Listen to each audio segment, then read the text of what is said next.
Listening Test 1, Part 2. You will hear an expert snowboarder called Brad Mitchell talking about the sport of extreme snowboarding. For questions 9 to 18, complete the sentences with a word or short phrase. You now have 45 seconds to look at Part 2.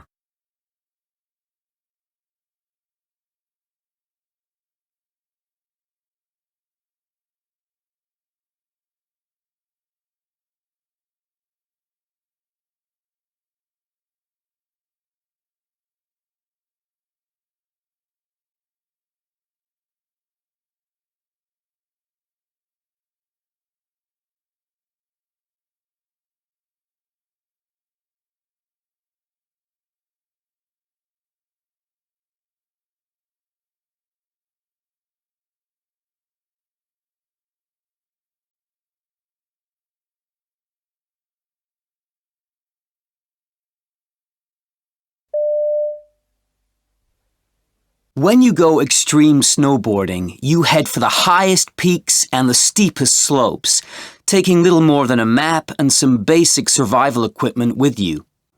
Unlike in ski resorts, you won't see any signs telling you there are rocks or trees around, so it's up to you and your guide to make sure your route is as safe as possible. Of course, you should never attempt to go down a slope on your own. It's essential to be accompanied by a guide who must go first every time, as there may be no clear route down through the rocks and other dangers. They'll also show you the way up to your starting point, which may involve a long, difficult climb, and may wear a backpack containing supplies. I know some snowboarders like to take a helicopter up to the top, and that's quick and easy, though expensive, but I always prefer to go on foot. With a helmet on, of course. When you finally get up there, the view is always completely different from the way it looked from below. People say to me, it must take a lot of courage to start going down such a steep slope. But if you've reached that point, then you must be a pretty experienced snowboarder, and what's really required is a tremendous amount of confidence. You never know exactly which way you're going to go or what you're going to encounter on your way down, and you often find yourself having to make split-second decisions. But that's part of the fun.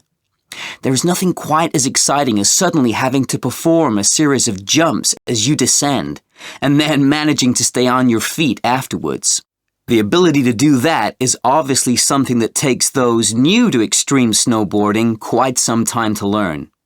And whereas doing a reasonably good takeoff seems to come fairly naturally to most of us, landing is a more complex skill to acquire, as I found in my early days out on the mountainside. Falling correctly is also something you need to practice, initially at low speed and on gentle slopes, and later in conditions more similar to those you'll encounter on the mountain. Rule 1, when you lose your balance, is not to panic, or else you'll get tense and be far more likely to injure yourself than if you're relaxed and just let yourself go with the fall. Often the best thing to do is roll out of the fall, but it's natural to try to use your arms to try to slow yourself down, and if you do so, remember that elbows, if you fall on them, are much stronger and less likely to be injured than wrists. Following a high-speed fall, you might find yourself covered by some of the white stuff that has fallen with you. There may be just a few feet of it, and you can usually pull yourself up to the surface. But if you can't, you're in big trouble, and that's why I'd never go down a slope without a small device fastened to my body that sends out a signal to the rescue services if I get buried. I know some safety experts recommend also taking a medical kit, but somehow I think that if I were buried under ice, my priority would be to get out or get rescued. I'm always looking for new challenges. Competition snowboarding was something I looked at, but there were just too many guys showing off. Teaching snowboarding is certainly something I might do one day, but what I really dream about is parachute snowboarding, going straight down a mountain, flying off a cliff, and then floating down to the valley below.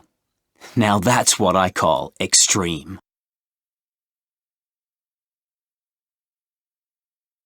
That is the end of part 2.